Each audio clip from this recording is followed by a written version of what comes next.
ब्रह्म सूत्र के तृतीय अध्याय के तृतीय पाद के 17वें अधिकरण का विचार कल संपन्न हुआ। 18वें अधिकरण का विचार आज होना है। इस अधिकरण के संक्षिप्त स्वरूप को बताने वाले वैयासिक न्यायमाला के दोनों श्लोकों का प्रथम उच्चारण तथा अर्थानुसंधान हम लोग करेंगे। फिर इस अधिकरण के भाष्यानुसार इस अधिकरण के विस्तृत स्वरूप का विचार होगा। तो पहले अधिकरण सार के दोनों श्लोकों का उच्चारण। मार्ग श्रुतस्थले स्वेव सर्वोपास्तिषु वा भवेत् श्रुतिस्वेव प्रकरणात् द्विपाठोस्य वृथान्यथा प्रोक्तो विद्यांतरे मार्गो ये चेम इति वाक्यतः तेन बाध्यं प्रकरणं द्विपाठश्चिंतनाय ही। तो पूर्व अधिकरण में ये कहा गया उत्तरायण मार्ग निर्गुण विद्या में अपेक्षित नहीं है, सगुण ब्रह्म विद्या में ही मार्ग का उपसंहार होगा। निर्गुण ब्रह्म विद्या में नहीं होगा। अब सगुण ब्रह्म विद्याएं भी बहुत है, अनेकों प्रकार की सगुण ब्रह्म विद्या है उपासनाएं। उपनिषदों के द्वारा प्रतिपादित उपासनाएं ब्रह्मलोक प्राप्ति की साधनभूता अनेकों प्रकार की है। उनमें से सब उपासनाओं के प्रतिपादक प्रकरणों में उपासनाओं का फल प्रापक उत्तरायण मार्ग का पाठ नहीं है, कहीं है कहीं नहीं है। तो सगुण ब्रह्म विद्या में उत्तरायण मार्ग को अपेक्षित बताया है। तो सगुण ब्रह्म विद्याओं में भी उत्तरायण मार्ग को जिन सगुण ब्रह्म विद्याओं के प्रकरण में श्रुति ने मार्ग का पाठ किया है, उन्हीं सगुण ब्रह्म विद्याओं में मात्र उत्तरायण मार्ग का नियमन करेंगे, अन्वय करेंगे।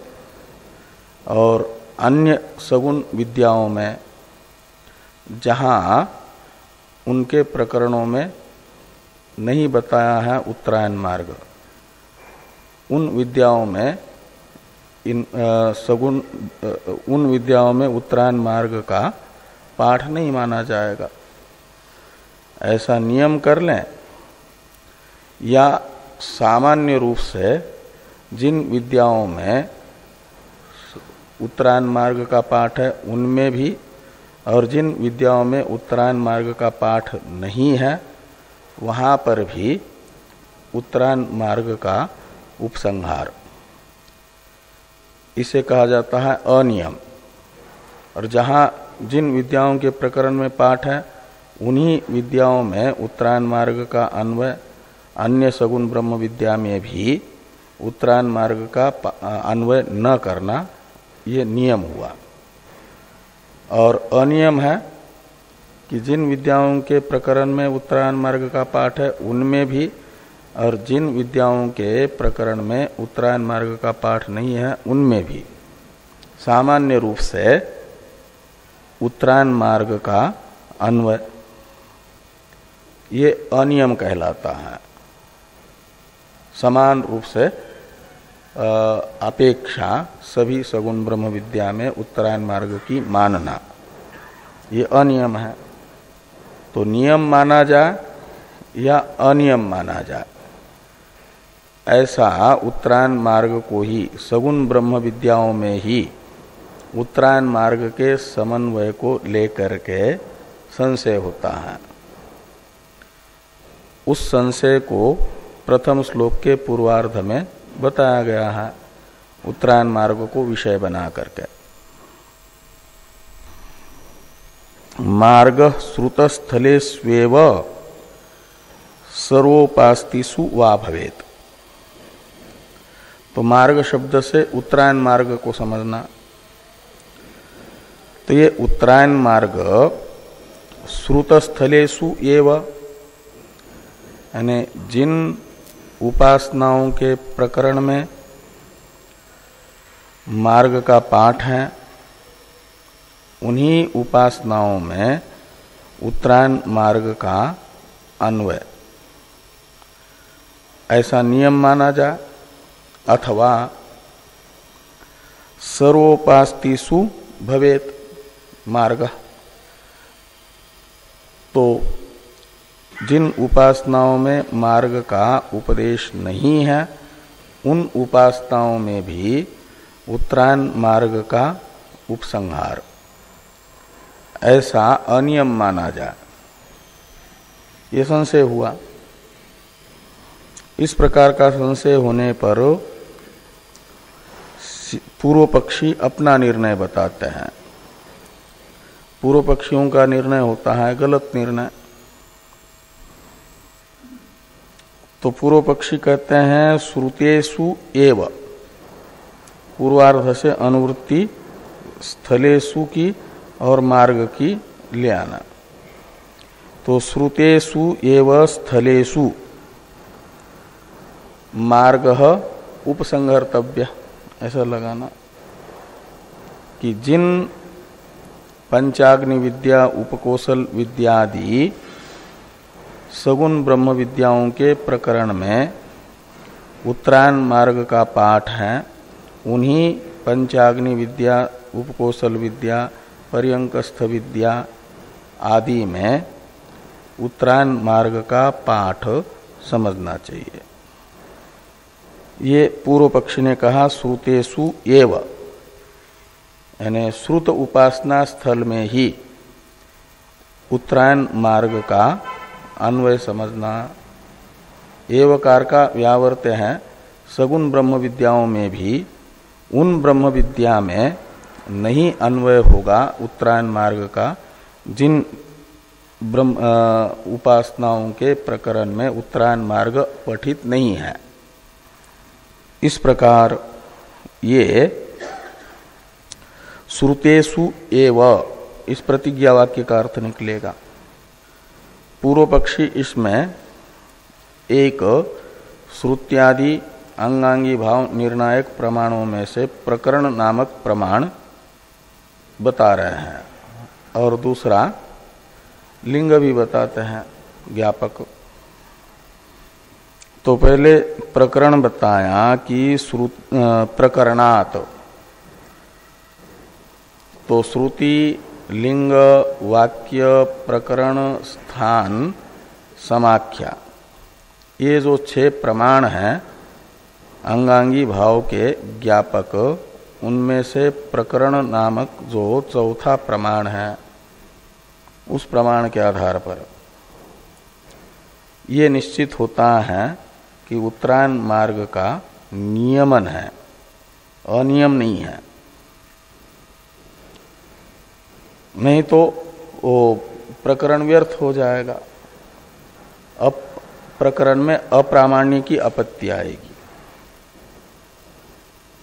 यदि सर्वत्र समन्वय होना है उत्तरायण मार्ग का, तो फिर प्रकरण जो अंगांगी भाव के निर्णायक प्रमाणों के रूप में जैमिनी जी ने बताया है, वह अनावश्यक होगा। एक हेतु ये हुआ प्रकरणात्, उसके प्रामाण्य को बनाए रखने के लिए माना जाएगा जहां पर उत्तरायण मार्ग का पाठ नहीं है उन उपासनाओं में उत्तरायण मार्ग का अन्वय नहीं होगा। ऐसा मानेंगे तो प्रकरण में प्रामाण्य सिद्ध होगा। एक हेतु हुआ। दूसरा हेतु है द्विपाठो अस्य वृथा अन्यथा। अस्य यानी मार्गस्य। तो उत्तरायण मार्ग का छांदोग्य उपनिषद में अलग अलग दो प्रकरणों में पाठ है। उपकौशल विद्या के प्रकरण में भी अर्चिरादि मार्ग का पाठ है और पंचाग्नि विद्या के प्रकरण में भी अर्चिरादि मार्ग का पाठ है। तो अस्य यानी अर्चिरादि मार्गस्य, ये जो अर्चिरादि मार्ग है उपकौशल विद्या के प्रकरण में पठित तथा पंचाग्नि विद्या के प्रकरण में पठित, इसका ये जो द्विपाठ है यानी दो बार पाठ है अलग अलग दो प्रकरण में, वह वृथा भवेत, वृथा हो जाएगा। कब? कहते अन्यथा। अन्यथा का अर्थ है पूर्व पक्षी जो बताना चाह रहे हैं नियम, उस नियम को स्वीकार न करके अनियम मानने पर। अनियम है कि जहां उत्तरायण मार्ग का पाठ नहीं है ऐसी सगुण विद्याओं में भी उत्तरायण मार्ग का अन्वय मानना अनियम है। वो अन्यथा शब्द का अर्थ निकलेगा। वहां पर भी उत्तरायण मार्ग का अन्वय करेंगे तो ये द्विपाठ वृथा भवेत। वृथा का अर्थ निष्फल। यदि एकत्र पठित उत्तरायण मार्ग का सभी सगुण ब्रह्म विद्याओं में अन्वय होना है तो उपकौशल विद्या या पंचाग्नि विद्या में से किसी एक विद्या में पढ़ने से भी वैश्वानर विद्या, मधु विद्या, शांडिल्य विद्या आदि में भी अन्वय हो जाता, उपसंहार हो जाता। जैसा होता है ऐसे उपकौशल विद्या में भी होता। तो अलग से दो बार एक ही अर्चिरादि मार्ग का एक ही शाखा में पाठ ये वृथा प्रतीत होता है, अनर्थक प्रतीत होता है। और इसकी सार्थकता तब है जब ये मानेंगे कि जिस विद्या के प्रकरण में उत्तरायण मार्ग का पाठ है उसी विद्या में उत्तरायण मार्ग का अंगत्वेन रूपेण अन्वय, अन्य विद्याओं में नहीं। ऐसा मानेंगे तो दो बार पाठ करना सार्थक हो जाता है। इस प्रकार द्विपाठ का व्यर्थत्व ये भी ज्ञापक है, लिंग है नियम में, ये पूर्व पक्षी ने कहा। तो प्रकरण तथा द्विपाठ का वैयर्थ्य रूप लिंग से ये निश्चित होता है कि उत्तरायण मार्ग का नियम है, अनियम नहीं। ये पूर्व पक्ष प्राप्त होने पर द्वितीय श्लोक से भारती तीर्थ जी बता रहे हैं सिद्धांत को। विद्यांतरे मार्ग प्रोक्त, ऐसा अन्वय करना। विद्यांतर में भी मार्ग बताया गया है, यानी उत्तरायण मार्ग का अन्वय विद्यांतर में भी किया गया है।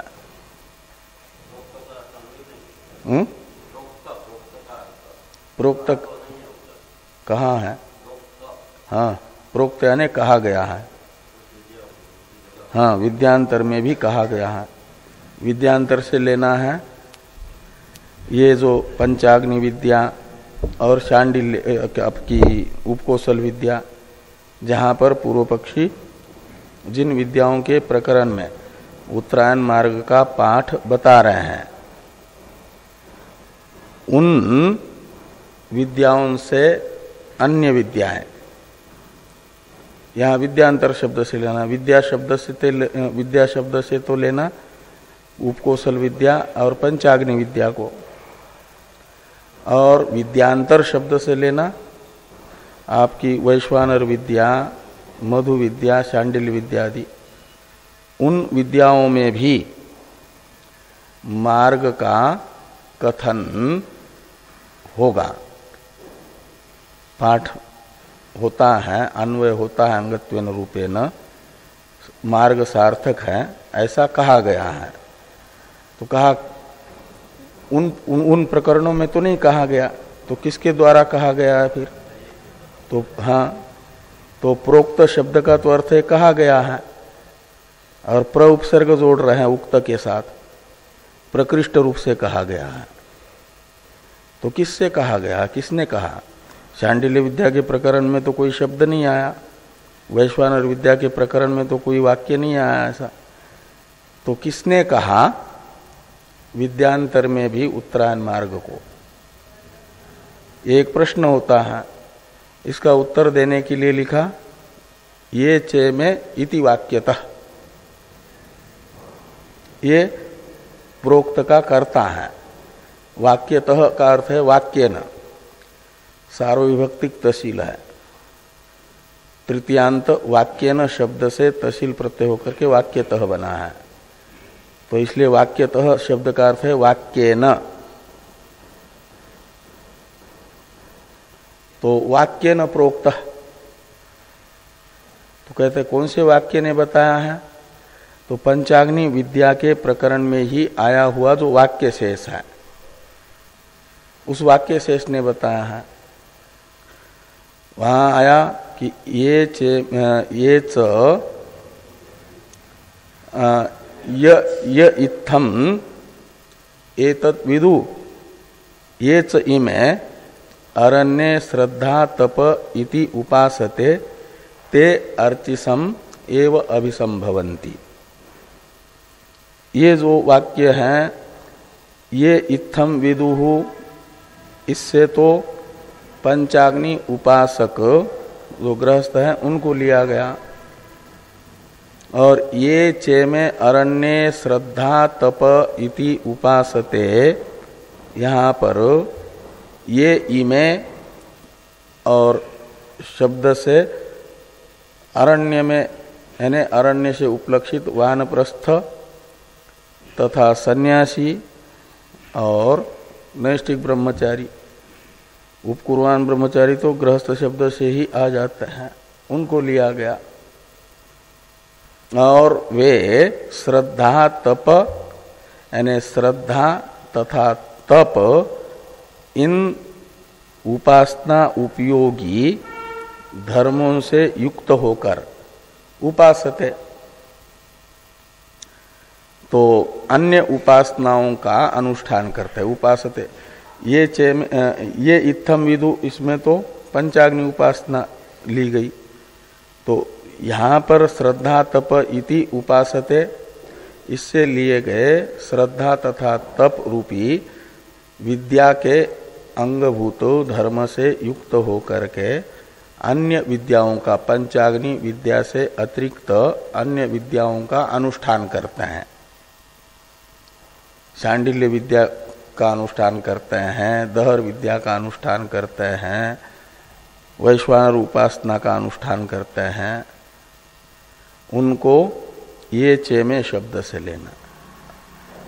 वो विद्यांतर के अनुष्ठाता ये चे में, इस वाक्य में ये में इन सर्वनामों से ग्राह्य है, और बताया जा रहा है कि उनको भी पंचाग्नि उपासकों को जो मार्ग मिलता है वह मार्ग अर्चिरादि उनको भी मिलता है। तो ये जो वाक्य शेष है, ये चे में अरण्य श्रद्धा तप इति उपासते, इस वाक्य शेष के द्वारा ये चे में इति वाक्यतः इसका अर्थ है मार्ग, यानी उत्तरायण मार्ग विद्यांतरेपि प्रोक्त। तो विद्यांतर यानी शांडिल्य विद्यादि में भी यह उत्तरायण मार्ग कहा गया है। तो प्रकरण की अपेक्षा बलवान होता है वाक्य प्रमाण, तीसरा है। प्रकरण चौथा है। पूर्व प्रमाण को प्रबल माना जाता है उत्तर प्रमाण की अपेक्षा। 6 प्रमाणों में श्रुति सबसे पहला प्रमाण है, लिंग दूसरा है, वाक्य तीसरा है, प्रकरण चौथा है। पूर्व पक्षी ने प्रकरण प्रमाण बताया था। तो ये जो प्रकरण प्रमाण है वह दुर्बल प्रमाण है और दुर्बल प्रमाण के आधार पर पूर्व पक्षी उत्तरायण मार्ग को नियमित करना चाहते थे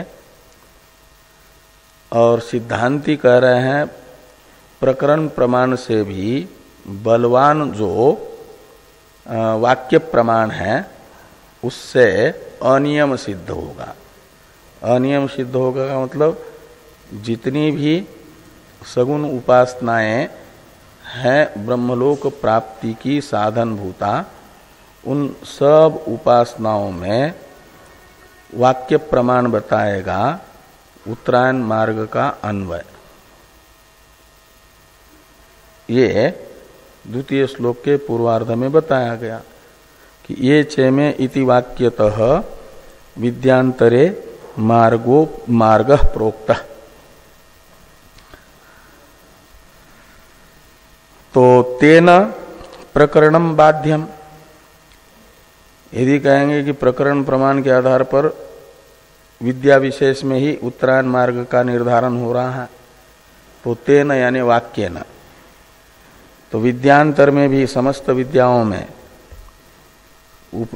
सगुण विद्याओं में मार्ग का उपसंहार बताने वाले वाक्य को तेन शब्द से लेना। तो समस्त सगुण उपासनाओं में उत्तरायण मार्ग का समन्वय बताने वाले वाक्य प्रमाण से दुर्बल जो प्रकरण प्रमाण है वह बाध्यम, उसका बाद होगा। तो तेन बाध्यम प्रकरणम,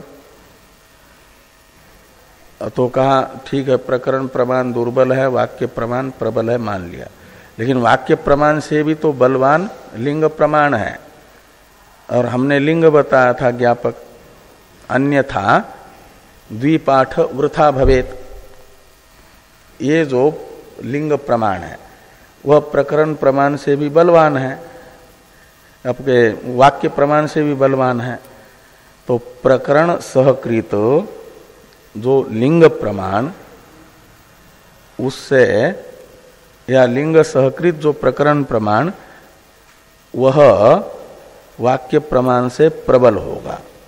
इसे ध्यान में रख करके पूर्व पक्षी कहते हैं कि लिंग प्रमाण का क्या होगा, तो सिद्धांती कहते हैं वो जो द्विपाठ है वह तो यदि अन्यथा उपपन्न हो जाए तब तो ज्ञापक नहीं बनेगा, लिंग नहीं होगा।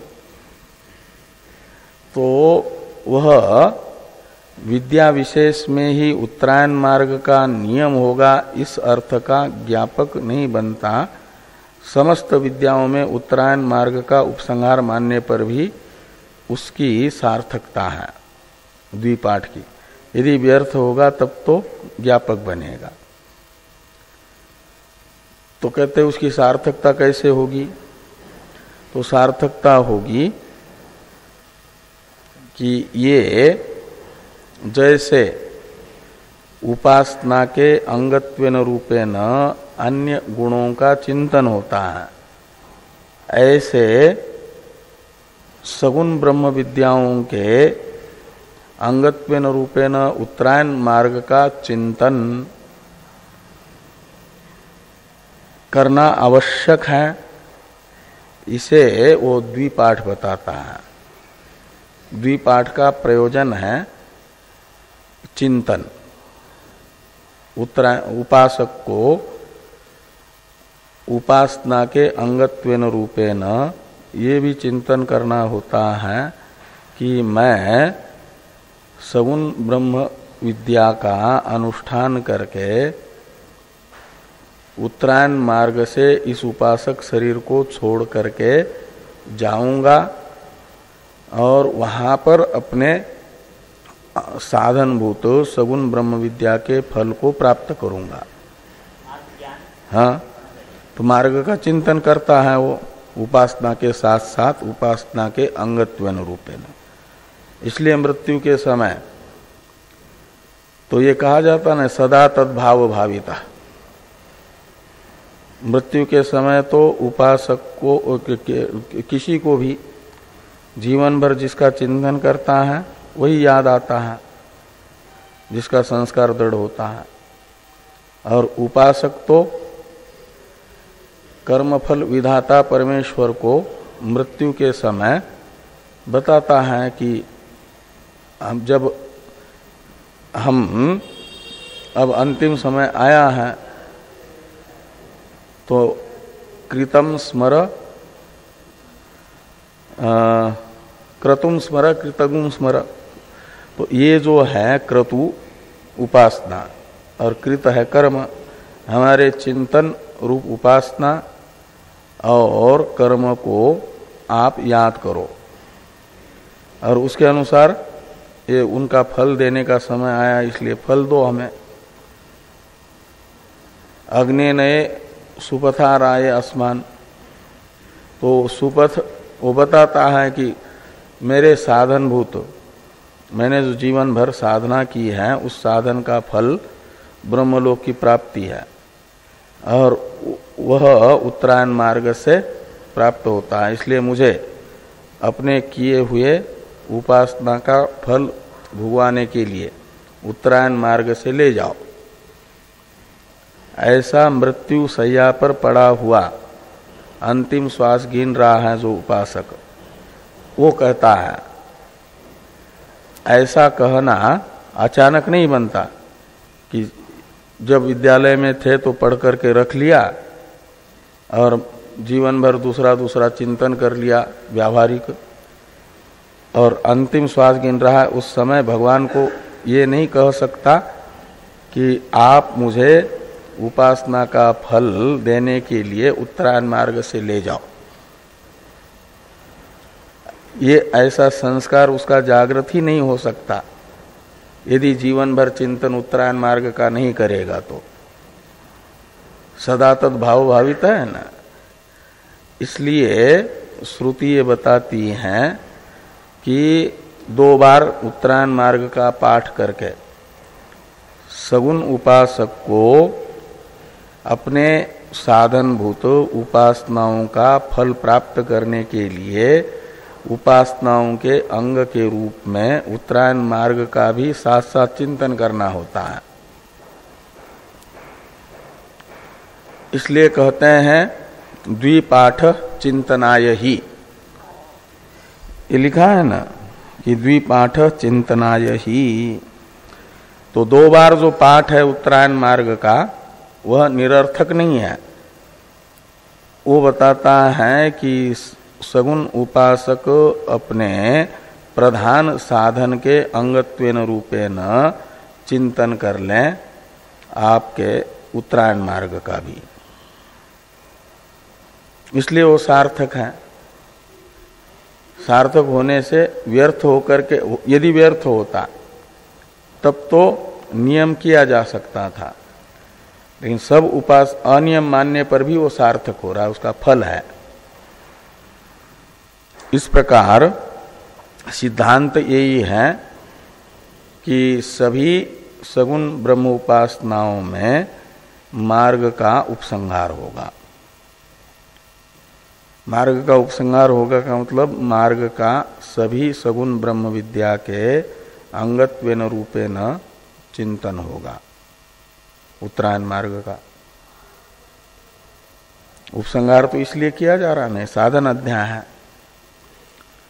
सगुण ब्रह्म विद्या निर्गुण ब्रह्म विद्या के स्वरूप का निर्धारण किया जा रहा है, सांग स्वरूप का। यहाँ जो जो एक एक अधिकरण के द्वारा निर्णय बताए जाएंगे उन निर्णयों से जो सगुण ब्रह्म विद्या और निर्गुण ब्रह्म विद्या रूप उपनिषदों के द्वारा प्रतिपादित विद्याद्वय है इन दोनों विद्याओं का स्वरूप सुस्पष्ट होता है। साधन अध्याय का प्रतिपाद्य है साधन, मुख्य साधन है सद्यो मुक्ति का ज्ञान और क्रम मुक्ति का साधन सगुण ब्रह्म विद्या है। इनका स्वरूप स्पष्ट तृतीय अध्याय से होता है। तो सांग स्वरूप को स्पष्ट करने के लिए एक एक अधिकरण है।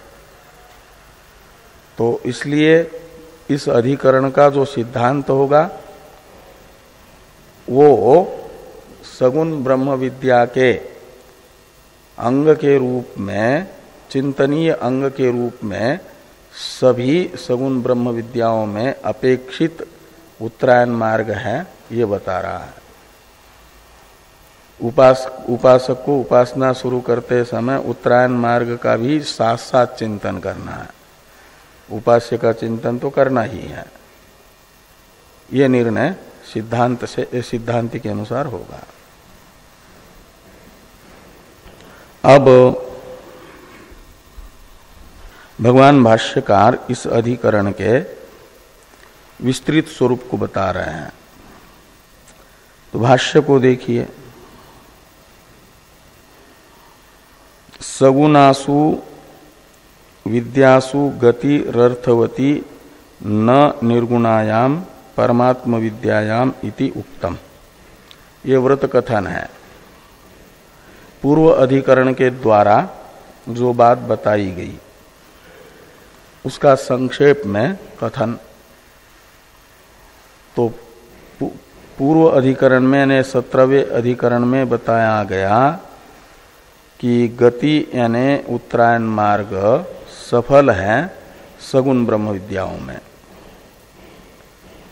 निर्गुण ब्रह्म विद्या जो परमात्म विषयक यानी निरुपाधिक ब्रह्म विषयक है, उसमें उत्तरायण मार्ग अर्थवान नहीं है, व्यर्थ है। ये बात 17वें अधिकरण के द्वारा बताई गई। अब 18वें अधिकरण के विषय को बता रहे हैं और संशय को। सगुणासु अपि विद्यासु कासुचित गति ही श्रूयते यथा पर्यंक विद्यायाम उपकोशल विद्यायाम पंचाग्नि विद्यायाम दहर विद्यायाम इति। तो कहते हैं जिन सगुण ब्रह्म विद्याओं में उत्तरायण मार्ग को सार्थक बताया गया है, उन सगुण ब्रह्म विद्याओं में भी सभी विद्याओं के प्रकरण में उत्तरायण मार्ग का पाठ नहीं है। ये कह रहे हैं किसी किसी विद्या के प्रकरण में पाठ है कि सगुणासु अपि विद्यासु कासुचित गति ही श्रूयते। तो किसी सगुण विद्याओं के प्रकरण में उत्तरायण मार्ग सुना जाता है। जैसे तो कहते उदाहरण के लिए कौशितकी शाखा के कौशितकी ब्राह्मण उपनिषद में जो पर्यंकस्थ ब्रह्म की उपासना आती है, उसमें उत्तरायण मार्ग का पाठ है। इसलिए कहते पर्यंकस्थ विद्यायाम, यानी उस विद्या के प्रकरण में उत्तरायण मार्ग सुना जा रहा है। उपकोशल विद्या में उत्तरायण मार्ग सुना जा रहा है, पंचाग्नि विद्या के प्रकरण में और दहर विद्या के प्रकरण में। दहर विद्या के प्रकरण में संक्षेप में वो नाड़ी प्रकरण आता है ना, उसमें बताया शतंचय का हृदय से नाड्य तासाम एका मूर्धानम अभिनिश्रित्य एका, ऐसा आता है ना कि 101 नाड़ियों में प्रधान जो एक नाड़ी है सुषुम्ना, वह मूर्धा के ओर गई हुई है और उस सुषुम्ना नाड़ी से जो निकलता है उसे तो अर्चिरादि मार्ग ही मिलता है। तो इसलिए दहर विद्या के प्रकरण में भी अर्चिरादि मार्ग में प्रवेश का निमित्तभूत सुषुम्ना नाड़ी का कथन होने से माना जाता है कि वहां पर भी उत्तरायण मार्ग का कथन है। और नान्यासु तो अन्य विद्याओं में यहाँ पर जो विद्याएं बताई हैं, इन विद्याओं से अतिरिक्त विद्याओं के प्रकरण में वो गति का यानी मार्ग का पाठ नहीं है। वैसे अन्य विद्याएं कौन कौन है तो कहते यथा मधु विद्यायाम, शांडिल्य विद्यायाम, षोडशकल विद्यायाम, वैश्वानर विद्यायाम इति, ये सब अन्य विद्याएं हैं जिनके प्रकरण में उत्तरायण मार्ग का पाठ नहीं है। ऐसी ये विद्याएं हैं, लेकिन है सगुण ब्रह्म विद्याएं। तो सगुण ब्रह्म विद्या भी दो प्रकार की हो गई। दो प्रकार हो गए कि कुछ विद्याओं के प्रकरण में उत्तरायण मार्ग का पाठ, कुछ विद्याओं के प्रकरण में उत्तरायण मार्ग का पाठ नहीं है। ये तो इसलिए अब संशय होता है। संशय बताया जा रहा है कि तत्र संशय किम यासु एव ऐसा गति ही श्रूयते तासु एव नियम्येत उत अनियमेन सर्वाभि एवं जातीय का भीर विद्या भी अभिसंबद्धेत इति। तो कहते हैं इनके विषय में इस प्रकार का ये संशय है। उत्तरायण मार्ग है विषय, वो विषय बताया यहाँ तक वैश्वानर विद्यायाम इति तक। अब संशय बताया जा रहा है कि यासु एव एषा गति श्रूयते तासु एव नियम्येत। तो जिन सगुण ब्रह्म विद्याओं के प्रकरण में गति का पाठ है मार्ग का, उन्हीं का अंग उत्तरायण मार्ग को माना जाए।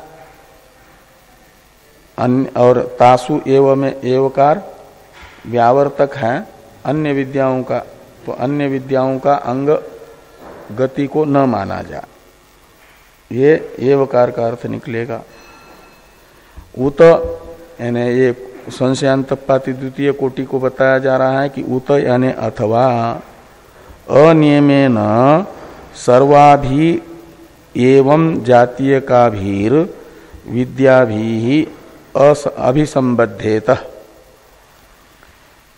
तो अनियम से यानी सामान्य रूप से जिन विद्याओं के प्रकरण में पाठ है उन विद्याओं के साथ भी अंगत्वेन रूपेण अन्वय सगुण क्या नाम उत्तरायण मार्ग का, और जिन विद्याओं के प्रकरण में उत्तरायण मार्ग का पाठ नहीं है उन विद्याओं में भी अंगत्वेन रूपेण समन्वय किया जाएगा। ऐसा मानेंगे तो अनियमेन सर्वाभि एवं जातीय का भी विद्या भी अभिसंबद्धेत, ये द्वितीय कोटि हो जाएगी। तो इस प्रकार ये संशय प्राप्त हुआ। किन तावत प्राप्तम, ये प्रश्न है एक प्रकार से पूर्व पक्ष का अवतरण, भाष्य। इस अधिकरण के पूर्व पक्ष को बताने के लिए प्रश्न है, इसका उत्तर होगा पूर्व पक्ष प्रथम कोटि संशयांतपाती। और किम तावत प्राप्तम, ये जो पूर्व पक्ष का अवतरण भाष्य है इसकी अवतरण टीका है। तो टीका को देखिए, अत्रापि अर्चिरादि मार्ग एव विषय तत्र विद्या विशेष प्रकरणात् अविशेष श्रुतेश्च संशय पूर्व पक्षम आह किन तावतीति। तो अत्रापि यानी अस्मिन अपि अधिकरणे, ये जो 18वां अधिकरण है, इस अधिकरण में भी पूर्व अधिकरण में जो विषय था वही विषय है। अपि शब्द बता रहा है 17वें अधिकरण को, तो 17वें अधिकरण में जो विषय है अत्रापि कह रहा है वही इस 18वें अधिकरण में भी विषय है। 17वें अधिकरण में कौन विषय था? तो गति यानी उत्तरायण मार्ग ही। ये कहा गया था कि निर्गुण ब्रह्म विद्या में उसका समन्वय होगा कि नहीं होगा, तो सिद्धांतियों ने बताया नहीं। और सगुण ब्रह्म विद्या में भी अब ये विचार किया जा रहा है कि जिन सगुण ब्रह्म विद्याओं के प्रकरण में इसका पाठ नहीं है उत्तरायण मार्ग का, उन सगुण ब्रह्म विद्याओं का अंग ये बनेगा कि नहीं बनेगा? पूर्व पक्षी कहेंगे कि नहीं बनेगा, सिद्धांती कहेंगे बनेगा। तो इसलिए कहा कि अत्रापि अर्चिरादि मार्ग एव विषय और तत्र विद्या विशेष प्रकरणात् अविशेष श्रुतेश्च संशये पूर्व पक्षम आह। तो संशय का कारण बताया प्रकरण तथा वाक्य शेष, श्रुति का वाक्य शेष। सिद्धांत कोटि में ये चे में ये जो श्रुति वचन है वो प्रमाण है, और पूर्व पक्ष के मत में प्रकरण। इसलिए विद्या विशेष प्रकरण एक हेतु है पूर्व पक्ष की कोटि का संशय में, और दूसरा हेतु है अविशेष श्रुति। अविशेष श्रुति है ये चे में अरण्य श्रद्धा तपैति उपासते।